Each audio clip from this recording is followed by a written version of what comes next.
To install Win or create USB boot, you need to have an ISO file to install.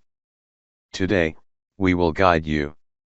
You can download the Win 10 ISO file for the convenience of installing a new version, as well as use the file to upgrade from low-end Windows like Windows 7, Windows 8. First, you also open the web browser to enter download Win 10 ISO. Then search, there are results, and you click on the download page for the Windows 10 disk image ISO file.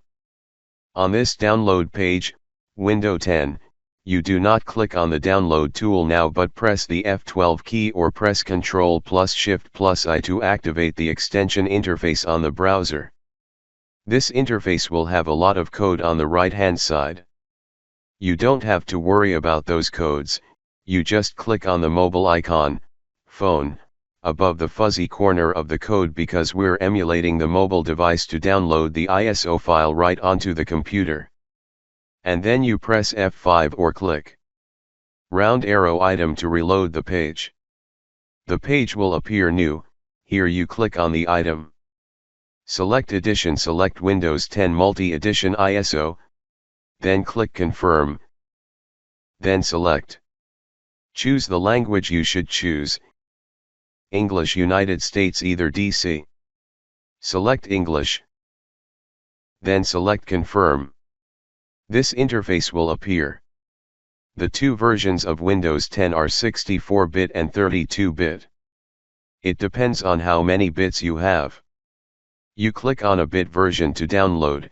You can also download both versions and keep it in the machine. Depending on the network speed, the download time will be fast or slow. It's been a long time, so we're going to turn around fast. After the download, it will be in your computer's download folder. You save it for use when needed. So I've taught you how to download ISO Win 10 files to use when needed. Reinstall Windows or use it to upgrade old versions of Windows to Windows 10. If you see it, please like, share, and subscribe to the channel to watch more videos. Hello, and see you again.